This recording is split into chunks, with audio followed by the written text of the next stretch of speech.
Alright, uh, just getting up to report on what happened at Kakhovka Dam. Apparently, it has been breached. The dam has given way, and settlements down the river have been flooded. And I will report exactly what happened and what the consequences of this will be. And the first thing that will happen is all these islands in the middle of the river will be flooded.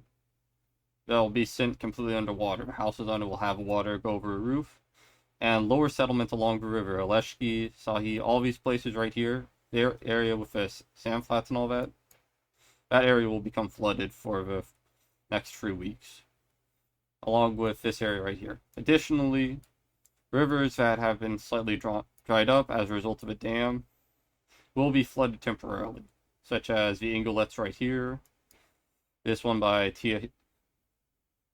Ginka, and up here by Berhunka. And the other thing is, well, this is also the final intact crossing on the Dnieper River that has been destroyed. Now, granted, the crossing on it right here has already been destroyed, but basically, with this being gone, there is no actually reasonably intact way to cross the river unless they make a pontoon bridge across it. It also makes it much more difficult to construct a pontoon bridge across the river because the whole area is flooded. And so they'll have to make a much longer bridge, and the turbulent waters will make that much more difficult. Yeah, so basically it obstructs the Ukraine's ability to make a permanent border crossing, strategically speaking. In terms of humanitarian losses, hundreds of thousands of people will be displaced by this. And a lot of basically a lot of the agricultural output in this area is dependent on water from the Dnieper Reservoir up here. So this would also disrupt agriculture and drinking water in the area, and could have a potentially disastrous consequence when it comes to the Energodar nuclear power plant, because the coolant here is reliant on the Dnieper Reservoir to be refilled and then to cool the nuclear power plant there. And from what I hear, the reservoir in this area will drop by somewhere around 14 to 18 meters, meaning that water will not be able to be easily taken into this coolant pool, or whatever they call it. And so it will become a lot more difficult to control the nuclear power plant there. And even though it is deactivated, they still have a continuing nuclear fission reaction that still has to be regulated. But this coolant pool right here will last at least a few weeks. And hopefully they will be able to find a solution for that.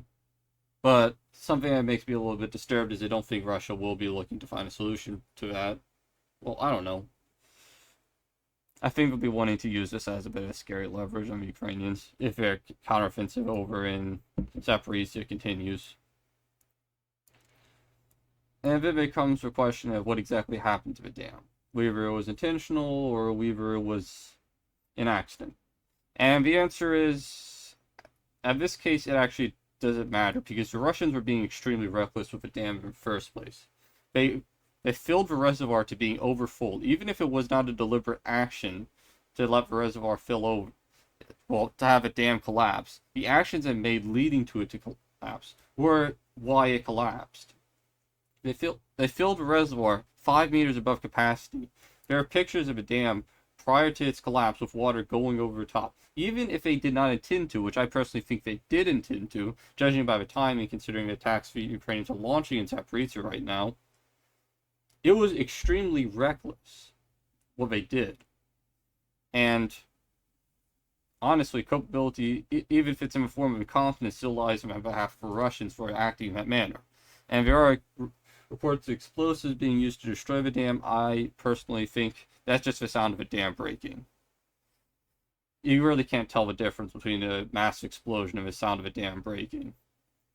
And realistically, I don't think the Russians would even need to if their plan was just to fill up the reservoir to a point where the dam collapsed and flooded everything downstream.